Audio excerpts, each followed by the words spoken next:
Hey there, viewers. Thank you for tuning in to Supermariodiagnostics once again. Today we have a special guest. It is my brother from Colorado. How's it going? He's joining us real quick. He's going to help us with this diagnosis. It's actually, I've been looking at this 2013 Passat for some time now, and the concern is an intermittent crank no start, and it would basically run for like a second or two and turn off as if it was being immobilized. Now, it has been diagnosed, at least I'm pretty confident in my diagnosis, and I'll show why. But first, let's go ahead and recreate the symptom. I'm going to have my brother hold the camera for a second there. It's good to have some help. So this is what happens when we recreate the symptom. I'm going to go ahead and try to start it. But before I do, actually, let's show you the waveform. This is the bus that we're in right now. And you could zoom in through here as well. You could zoom into here. And you can see that our data link connector hooks up here, and our data bus onboard diagnostic interface is our middleman and between all the networks.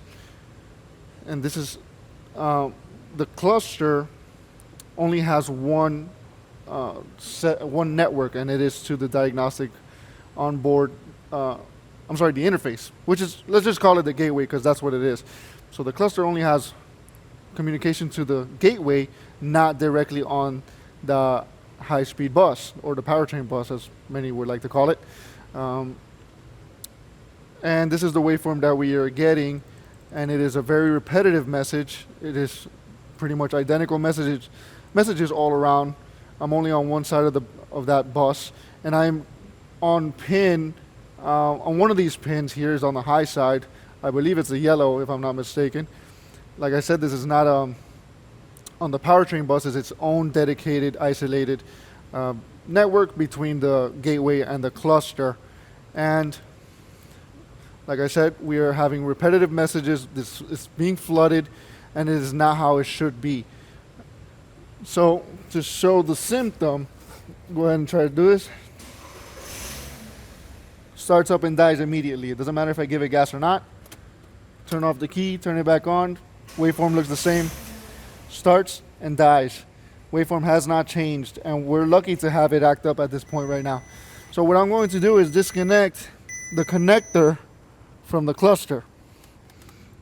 And you can see that the waveform has gone silent.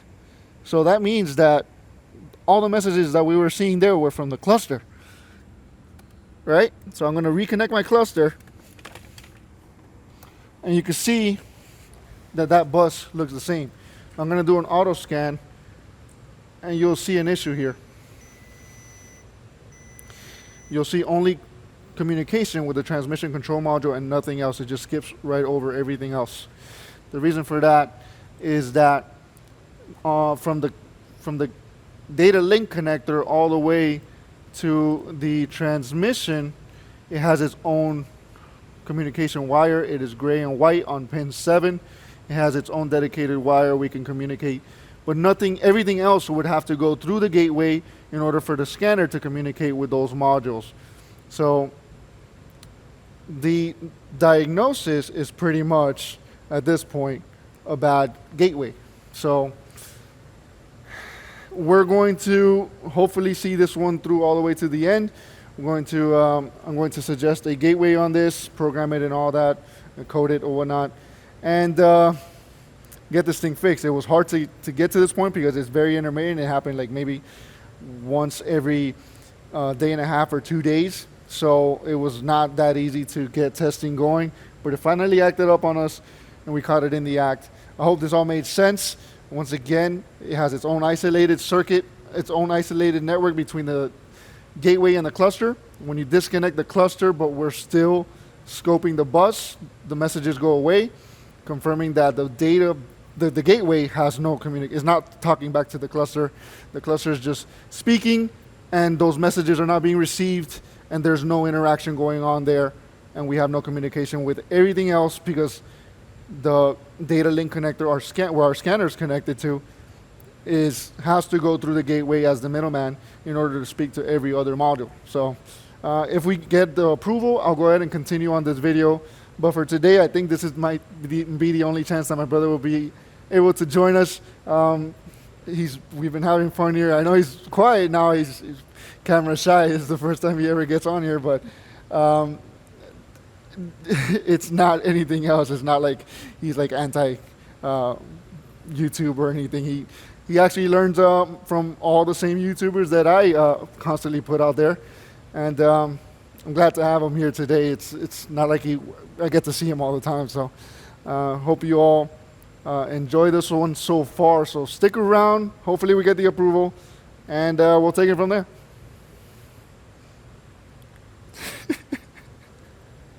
All right, so it is now the next day, and yesterday I guess I spoke too soon. It's pretty easy to do when you pick up the camera and try to get rolling.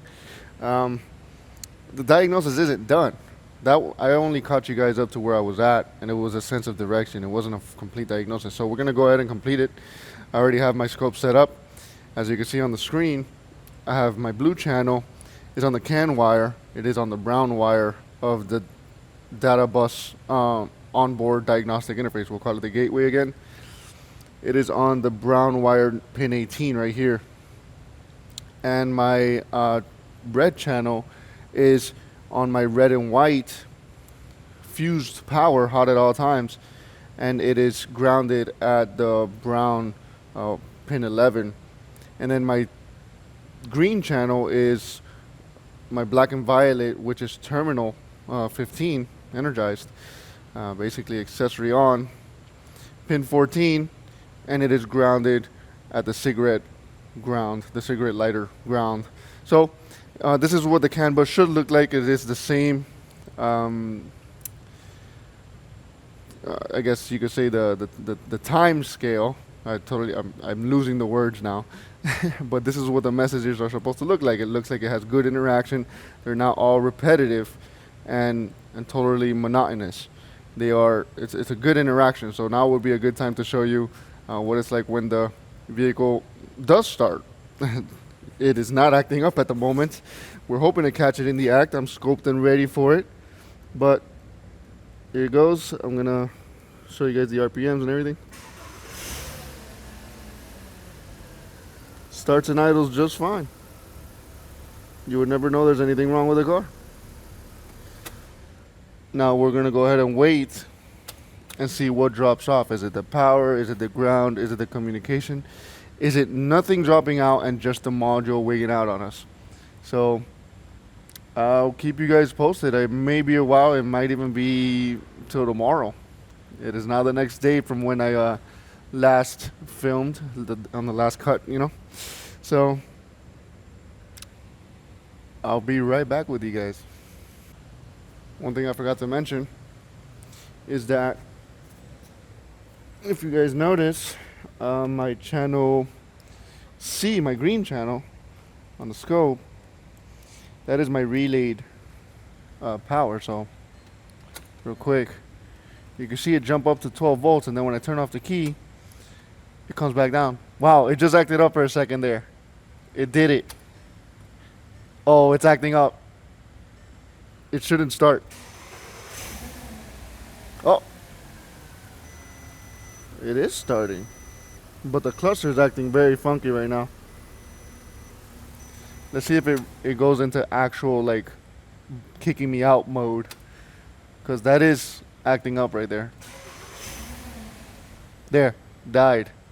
Nothing's being lost. It allows for one start, but once you turn it off, that's it. It's not going to start again. And you can see that the messages are monotonous and exactly what we saw before. And we're not losing power or ground. We're blocked out. So yeah, it's official. The module is no good. We are scoped at the module itself down there. So it is not an issue of powers and grounds failing. What I was going to say was that I was going to disconnect my relayed terminal, because even though with the key off it should communicate, and look at the other side of the bus. But at this point it's pretty obvious. The only thing communicating is that cluster. Every time I turn off the key, that cluster is going to sleep. When I turn it on, that cluster is coming on. I got powers and grounds to my gateway module, but nothing's happening. Turn it on and it dies immediately. And while I crank it, I'm gonna crank it. I don't think it shows RPMs, but here you go. No RPMs. So things are not being communicated to the cluster. Now, once again, why would this happen? The cluster, the immobilizer is in the cluster. So if the cluster cannot, if the immobilizer cannot transfer the authorization to start over past the gateway and to the PCM and to the BCM and all that good stuff in order for everything to function, then it won't start. So the key, the coil transfers its data to the cluster. The cluster transfers that to the immobilizer within the cluster.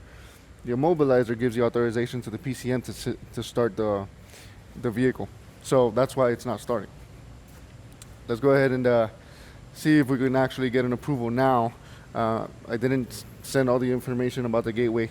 Now I will, now that we have absolute evidence, a 100% diagnosis on this.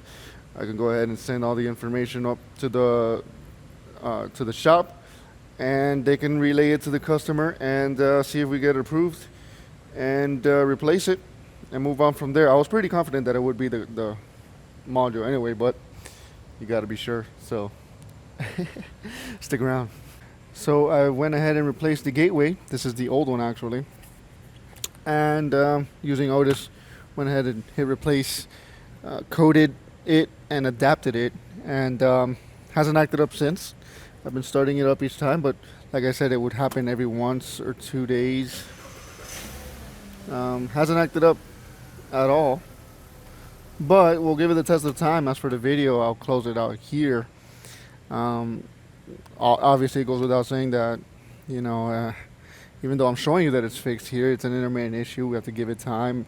Even if I was to give it a week and all that, I could, still go on camera and try my best to confirm the fix for you guys. But there's no real way for me to prove that on camera, if that makes any sense, because there will always be that skeptical person saying, oh, well, yeah, we don't really know if it's fixed. Well, it's an intermittent issue. What can I say? And we're going to give it the test of time before releasing it. But for the video, this is where I'll end it. And we'll call it a day. Whether you believe or not that it is fixed, that's on you. That is not on me. But for now, it has not acted up. I don't want to make the video any longer than it really has to be, so I'll go ahead and end it here. If you like what you saw, be sure to hit like. If you're new to the channel, consider subscribing. And don't forget to hit that notifier bell to get notified or get notifications whenever I come out with a new video. Thank you all for tuning in on this one. I appreciate you all. Be sure to leave a comment, and I'll catch you all next time.